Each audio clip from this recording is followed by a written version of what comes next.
መዘክረ ሕይወት ምዕራፍ 8 አዲስ አበባ አክስቷ ጋር ሆና ልትማር የመጣችው የኃይለ ማርያም እጮኛ ወርቅዓለም 12ኛ ክፍል አጠናቃ ጥሩ ውጤት በማምጣት 6 ኪሎ ዩኒቨርሲቲ የሁለተኛ ዓመት የእንግሊዘኛ ትምህርት ክፍል ተማሪ ሆናለች። ያክስቷ የወይዘሮ ዘርፌ ቤት ወደ እንጦጦ መውጫ ቀበቱ ላይ ቁስቋም ማርያም አጠገብ ነበር።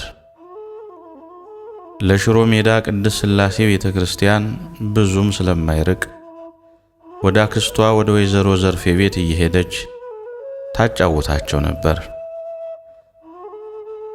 ከ6 ኪሎ ቁስቋም ማርያም ሰፈር ስትሄድ ቅድስት ሥላሴ ቤተክርስቲያን መንገድ ዳር ስለሆነ ገባ ብላ ሳትሳለምና ስለ ኃይለ ማርያም ሳትጸልይ ወደ አክስቷ ቤት አትሄድም ነበር።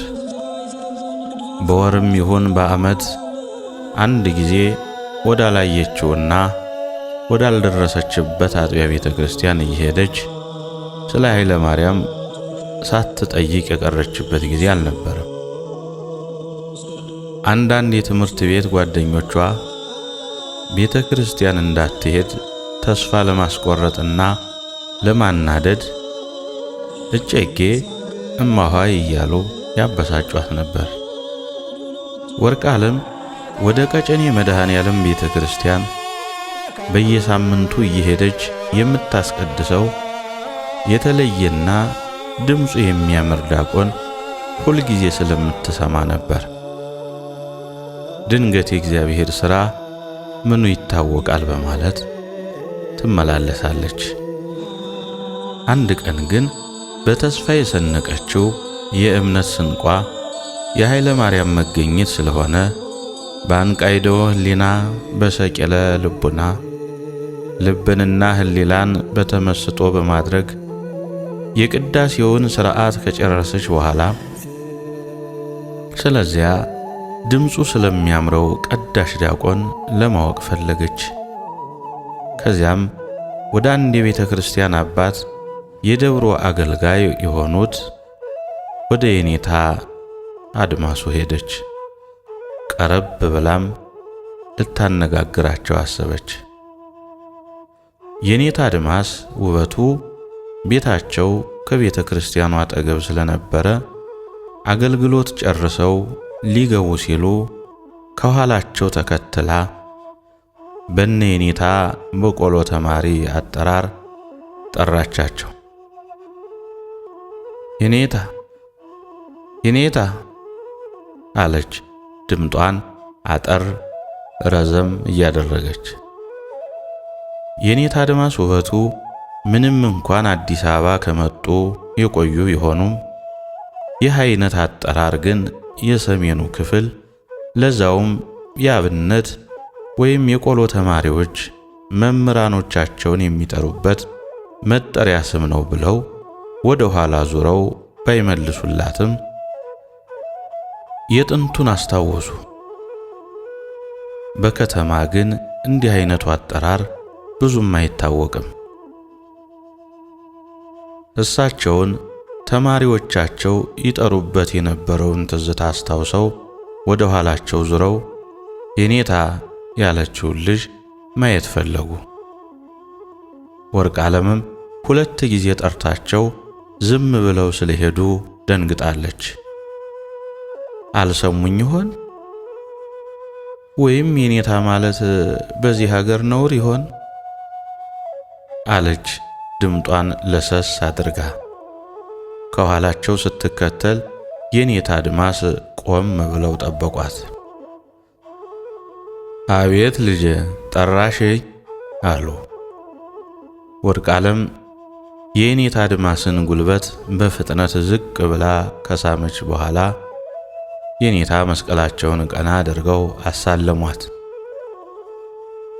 እንደኛ ሀገር መስሎኝ የኔታ ብዬ ብጠራ አልሰሙኝም አለች አንገቷን ስብር ቅልስልስ እያደረገች። የኔታ አድማስ ገርሟቸው ትኩር ብለው ተመለከቷትና የመጣችበትን አካባቢ ሊጠይቋት ፈለጉ። ከየት አካባቢ ነው የመጣሽው የኔ ልጅ? እንደኛ ሀገር መስሎኝ ስትይኝ ጊዜ እኮ ነው። አንገቷን ቀና እያደረጉ እኔ የ6 ኪሎ ዩኒቨርሲቲ ተማሪ ነኝ፣ ግን ተወልጄ ያደግኩት ደቡብ ጎንደር ደብረ ታቦር ነው አለች መልሳቸውን ለመስማት እየተቁለጨለጨች። የራሳቸውን የኔታ አድማስን የትውልድ አካባቢ ጠራች። የኔታ አድማስ እንደገና ቅፍ አድርገው አንቺማ የኔው ነሽ፣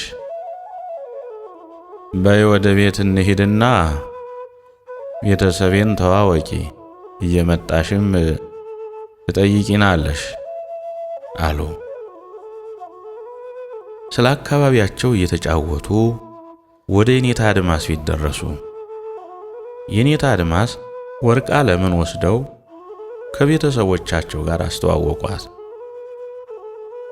ቁርስ ከበሉ በኋላ ቡና ተፈልቶላት ስትጫወት ቆየች።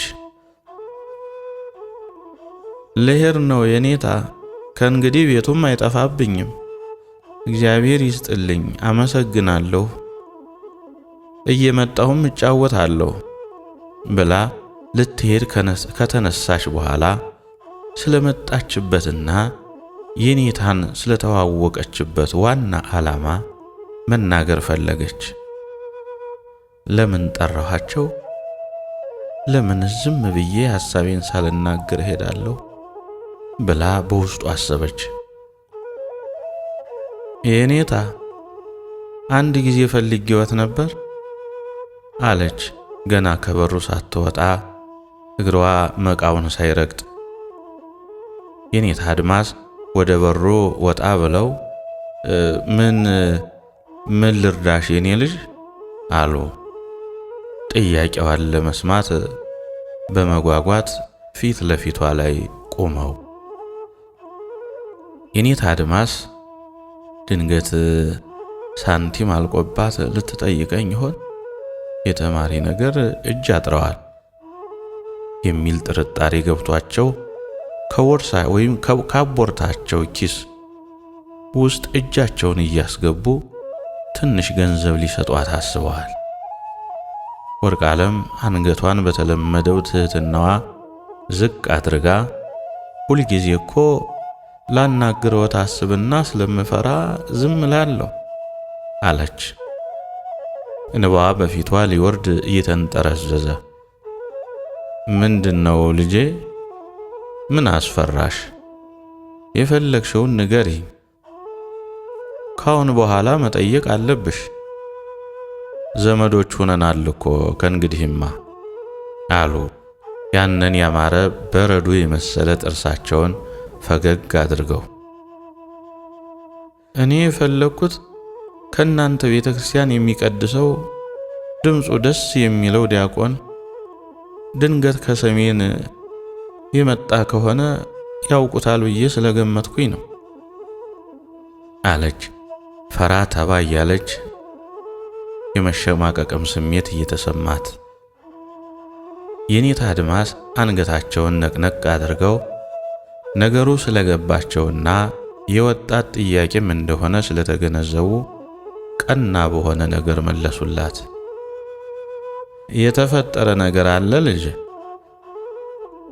ምን ሆንሽ? አሉ ነገሩን ከመሰረቱ ለማወቅ ፈልገው። ወርቅ ዓለምም ትንሽ የማሰብና የመተከስ ስሜቷን አውጥታና አውርዳ ከጨረሰች በኋላ አይ አንድ የጠፋ ወንድሜ ስለነበረ ድንገት ወደዚህ መጥቶ ከሆነ ብዬ ነው አለች። ስለ ቀደሰው ዲያቆን ለመረዳት ሰፍ ብላ የኔታን በመጠበቅ። የኔታ አድማስ ጉዳዩን በእርጋታ ከተመለከቱት በኋላ ጥያቄዋን መለሱላት። ዛሬ ቅዳሴ የቀደሰውን ዲያቆን ነው አይደል? አሉ። የኔታ ካስተማሯቸው ዲያቆናት ጋር በሐሳብ ሄደው ከቆዩ በኋላ ወርቅ ዓለምም ጉጉቷ ጨመረ። የማታውቀው ኃይለ ማርያም ፊት ለፊቷ ላይ ተሳለባት። በፍጥነትም ካቀረቀረችበት ቀና ብላ አዎ የኔታ አለች። ፈጥና መልሱን ከየኔታ ለመስማት በመቸኮል የወርቅ ዓለም ፍጥነት የኔታን የበለጠ ለመልስ እንዳይቸኩሉ አረጋጋቸው። ወንድሜ ነው ያለችው ውሸቷን እንደሆነ ገብቷታል አሉ ዘወር ብለው በጎንታ።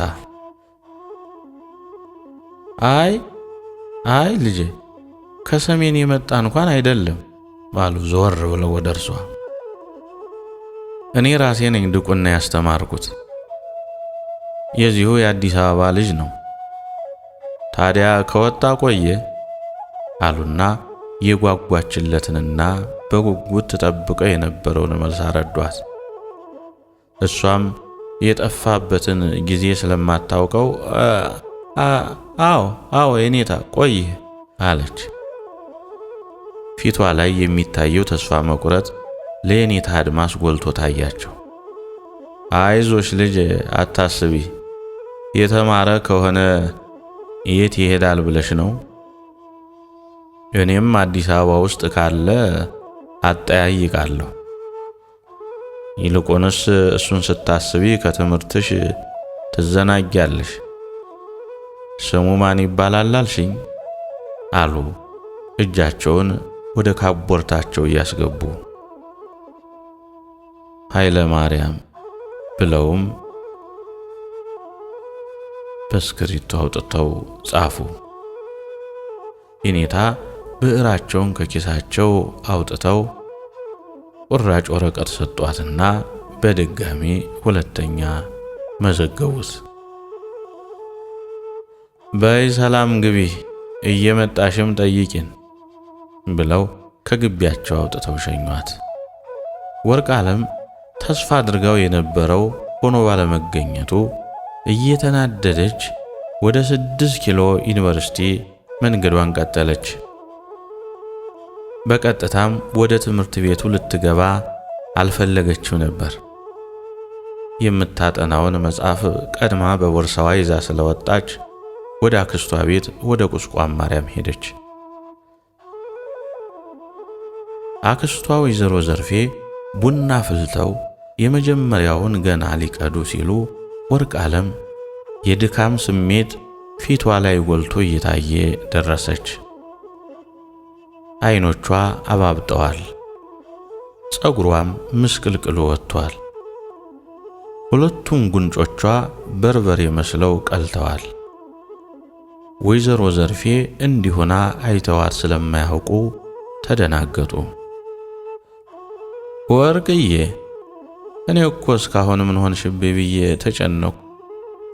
ክፉ አስለምደሽ ልጄ፣ ያላንቺ እኮ ቤቱ ሊበላይ ነው የሚደርሰው አሉ ከተቀመጡበት ብድግ ብለው በደረቷ የታቀፈችውን መጽሐፍ ለመቀበል። ወርቅ ዓለም መልስ ሳትሰጣቸው የምታጠነውን መጽሐፍ ጠረጴዛ ላይ አሽቀንጥራ በመጣል ወደ መኝታ ክፍል ገባች። አልጋ ላይ ባፏ ተደፍታ እየተንሰቀሰቀች ታለቅስ ጀመር። ወይዘሮ ዘርፌ ወደ ጓዳ ገብተው ምሳሌ ያመጡላት እጃቸውን እየታጠቡ ነው። ልጅን ምን ነካት? ያንን ሐሳብ ዛሬም አልተወችውም ማለት ነው እያሉ ይጨነቃሉ።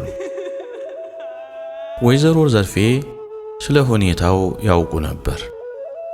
ወንድማቸው ግራዝማች ሰንደቁ በዚህ ምክንያት ስለሞቱ ወርቅ ዓለምም እጮኛዋን እንደማታውቀው ነገር ግን እንደምትወደው ያውቃሉ። በአንድ ወቅት ወርቅ ዓለም ስትጨነቅ ወይዘሮ ዘርፌ እንደምንም አውጣተው ኃይለ ማርያምን እንደምትወደው ነግራቸው ነበር።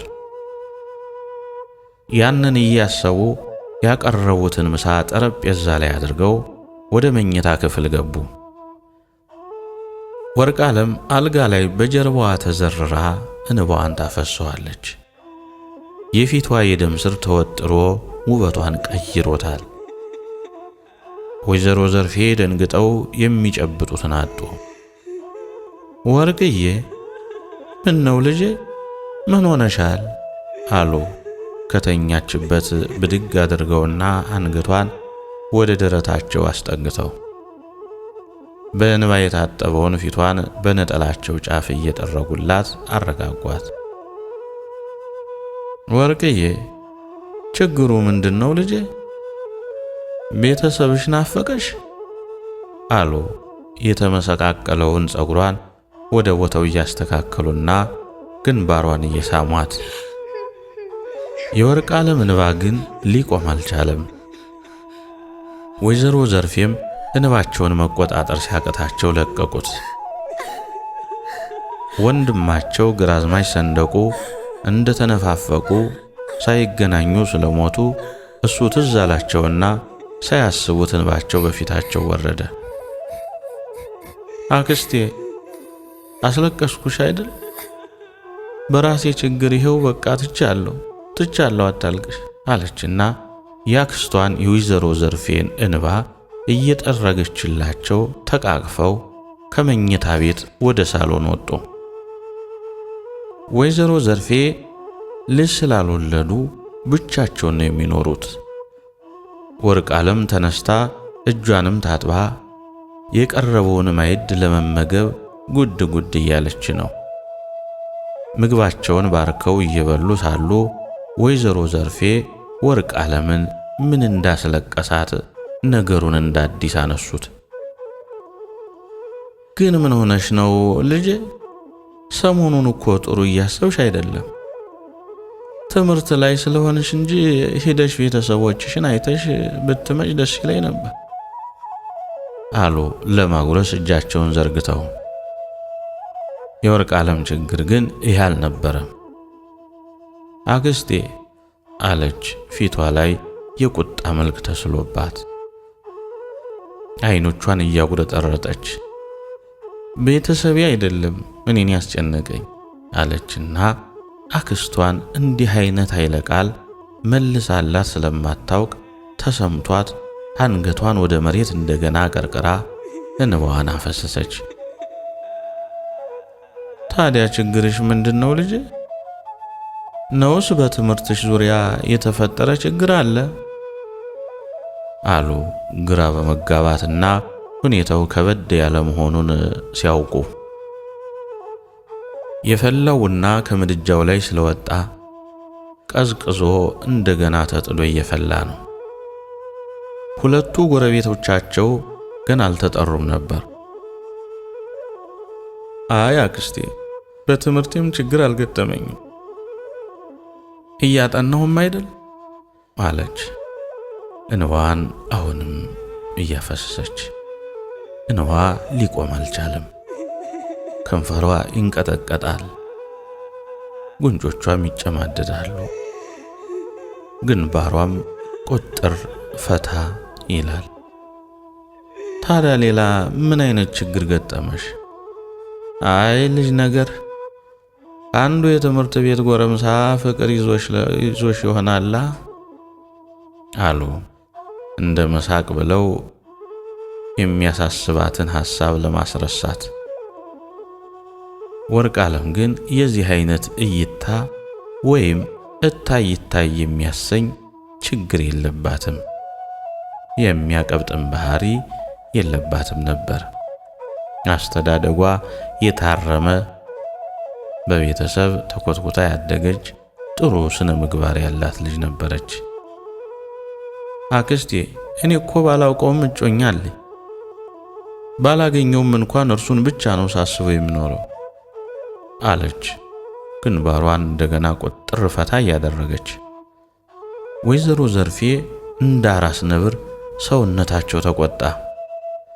አይናቸው የሱሩ በላይ ተገለባበጠ። ግንባራቸውንና አፍንጫቸውን አላባቸው። ታዲያ ለዛ ነው እንደዚህ የምትወኘው? አይ አንቺ ልጅ ታይ፣ በሰንበቱ ክፉ አታናግሪ ለማታውቂው ሰው አንድ ቀን እንኳን ሳታዩ እንደዚህ ትሆኛለሽ? ደግሞ በዛ በላይ ወንድሜን አባትሽን ግራዝማች ሰንደቁን ገርለውት አንቺ ባለየ በየትኛው ሀገር ነው የአባቷን ገዳይ ያገባች ሴት ልጅ ያየሽው? አሉ ጥርሳቸውን ነክሰው እሳት ለብሰው እሳት ጎርሰው ከንፈራቸው እየተንቀጠቀጠ። አክስቴ እንደነገሩኝ ከሆነ እኮ መጀመሪያ የገደለው የኔ አባት አባብዬ ነው። ታዲያ ልጁ ምን አደረገ? ስለ ግድያው እኮ የሚያውቀው ነገር የለም። እነሱ በተገዳደሉበት ሰዓት እኮ ልጁ የለም፣ ትምህርት ቤት ነው ያለው። እድለቢሶች ብንሆን እንጂ በእኔና በእርሱ ምክንያት የተገዳደሉት። የእነርሱ ፍቅርማ ሀገር የሚያውቀው ነበር አለች። ወይዘሮ ዘርፌ ከጎረቤታቸው አንድ አፍንጫው ቀጥ ያለ የሃይስኩል መምህር ቁመተ ረጅምና ጠጋጋ ተከራይቶ ይኖር ስለነበር በጧትና በማታም ወደ ቤታቸው እየገባ ወይዘሮ ዘርፌን ስለሚያጫውታቸው ልባቸው ወርቅ ዓለምን ለዛ መምህር አስቧት ነበር። ወርቅ ዓለምን ከበድ ያለ ጥያቄ ጠይቀው አስጠነቀቋት። አንቺ ልጅ ሁለተኛ እንደዚህ ያለ ሐሳብ አታስቢ ብዬሻል ነበር። እንዲህ ነው ነገሩ። በያሁንም አስቢበት። ደግሞ ከሱ የበለጠ ስንት አይነት የተማረኩ አለ። ብለሽ ደግሞ የአባቷን ገዳይ ልጅ ያገባች እየተባልሽ አንቺም ስትናቂ እኛንም ስታሰድቢ ትኖሪ አሉ። ልጄ የሚለውን ንግግራቸውን ባንቺ ቀይረው በንዴት ቃል ተቆጧት። ወርቅ ዓለም በዚህ ንግግራቸው ልትደነግጥና ልትፈራ አልቻለችም። ይባስ ብላ አክስቷን ማስተማር ተያያዘችው። አክስቴ የተማረ ሰው አጣለሁ ብዬ አይደለም። የኃይለ ማርያም ፍቅር ግን ከምንም በላይ አስተምሮኛል። እሱን ከማሰብ ማንም ምንም አያግደኝም። ብትፈልጊም አክስትነትሽን መተው ትችያለሽ አለች። አይኗን አፍጥጣ ጥርሷን አግጥጣ እሳት በላሰ ምላሷ። ወይዘሮ ዘርፌ ያልጠበቁት መልስ ስለነበር ተበሳጩ። መልካቸውም ተያቀያየረ። ግን ምንም ማድረግ አልቻሉም። ነገሩን በእርጋታ ከማስረዳት ውጪ አንዳችም አልፈየዱም። አንቺ ልጅ ዛሬ ቤተ ክርስቲያን አልሄድሽም ልበል? እያስመኘሽ ያለው ነገር ሁሉ የማይረባና የማይጠቅም ተራ ነገር አሉና ሶፋው ላይ ቆዝመው ተቀመጡ። ቡናው ፈልቶ ጎረቤቶቻቸው ተጠርተው ቤቱን እያንኳኩ ቤቶች እያሉ ወደ ቤት ዘልቀው ገቡ። ቀኑ እሁድ ስለሆነ ስለ ቤተ ክርስቲያንና ስለ ቅዳሴው ወይዘሮ ዘርፌ ከጎረቤቶቻቸው ጋር መጫወት ጀመሩ። የወይዘሮ ዘርፌ ቡና አጣጭ ጎረቤታቸው ወይዘሮ አለሙሽ በግምት 65 ዓመት ዕድሜ ይሆናቸዋል። ሳቅና ጨዋታቸው ጥርስ ግጥም አያደርግም። ሰውን በጸባይ መያዝ ያውቁበታል። ወይዘሮ አለሙሽ ከወይዘሮ ዘርፌ ጋር ጨዋታ ጀምረዋል። አረ እናንተዬ ዛሬ የሰማሁት ድምፅ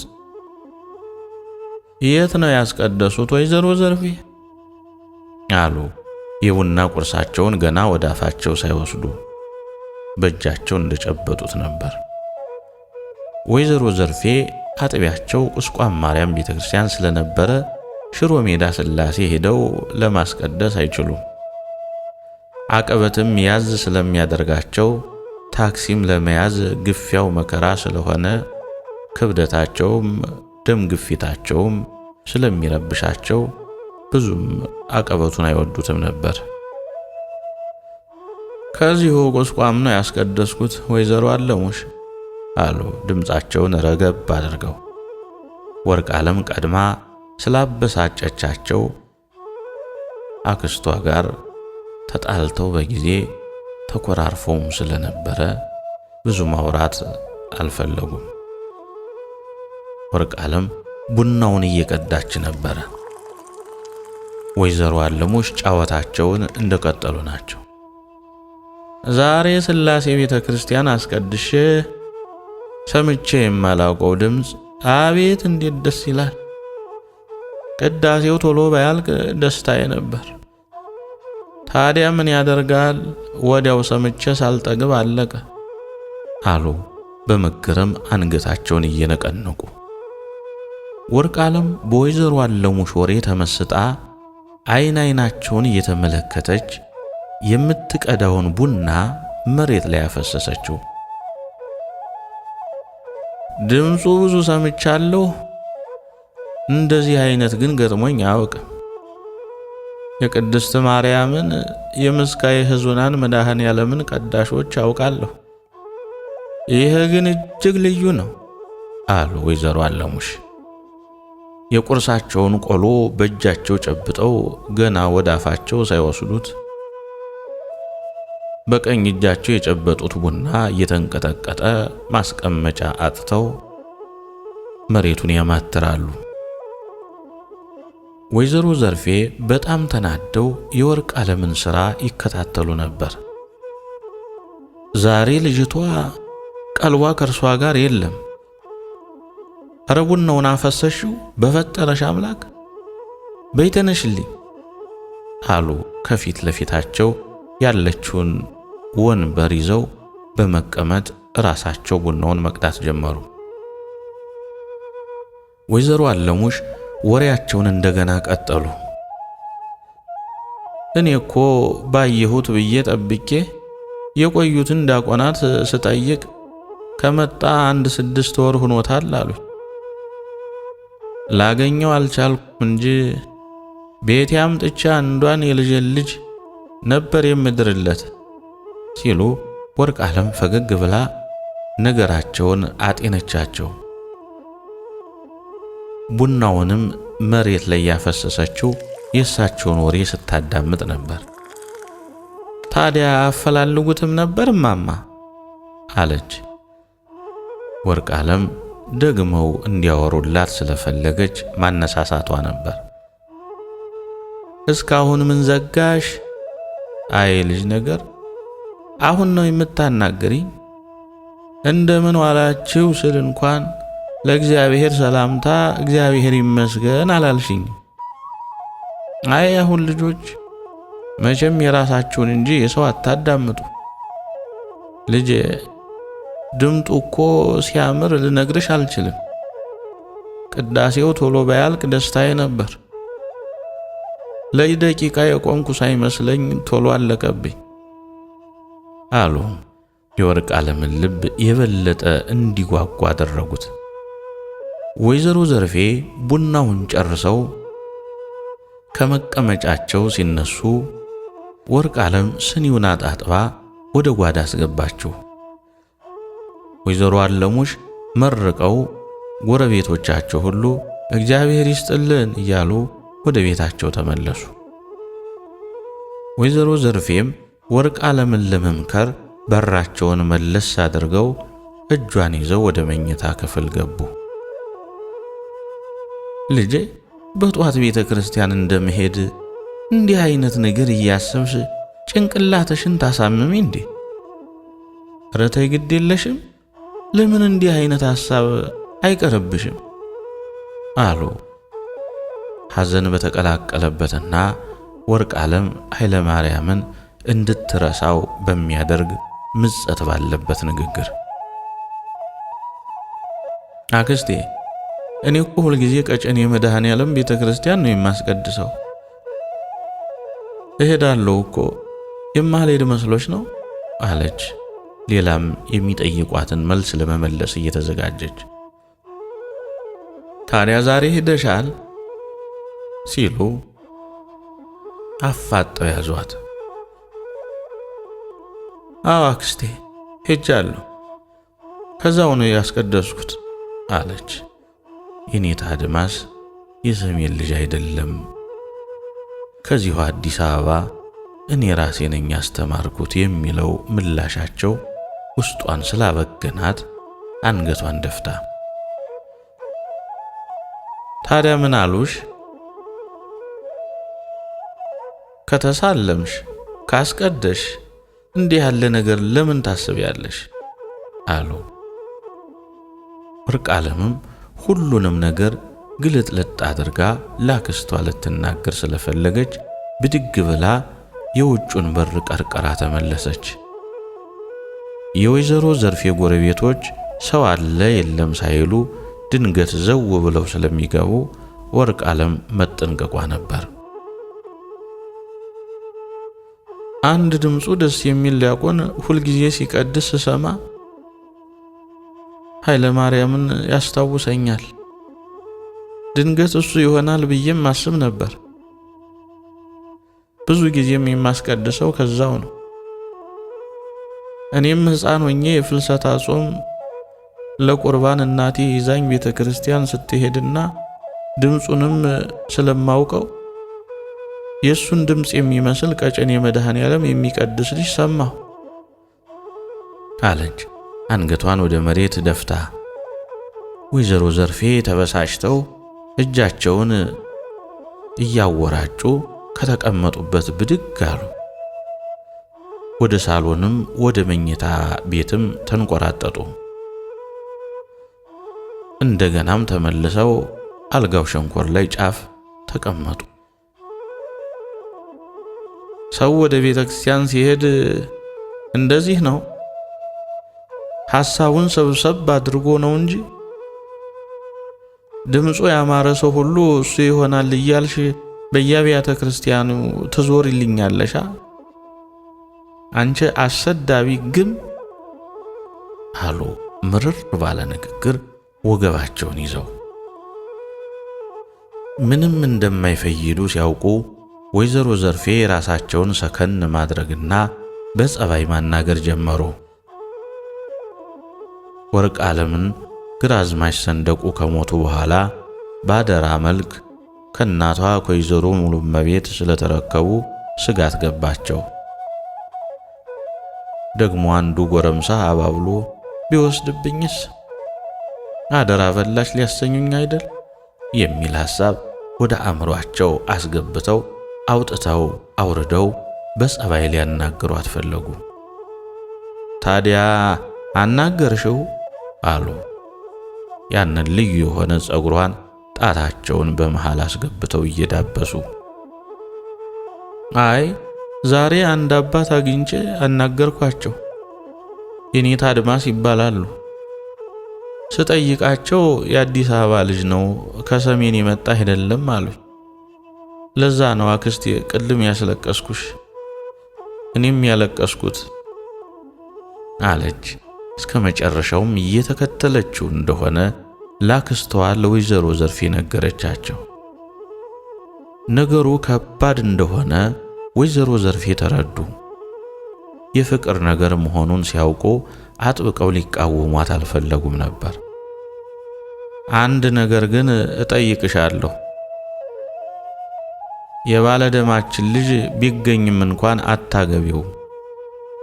ይሄ በሀገራችን የመጀመሪያው አጸያፊ ታሪክ ነው፣ ታይቶም ተሰምቶም አይታወቅም ብለው ከልቧ ውስጥ ያስቀመጡት ጥያቄ የአባቷን የግራዝማች ሰንደቁን ሞት ቢያስታውሳትም ፈጽሞ ይሄ ሊያግዳት እንደማይችልና እልህም ስላለባት ሙሉ ለሙሉ የወይዘሮ ዘርፌ ዛቻ ወርቅዓለምን አናደዳት። እንዲያውም ያለ ኃይለ ማርያም ማንንም ማግባት እንደማትችል ወርቅዓለም የዛኑ ዕለት ወስናለች። መዘክረ ሕይወት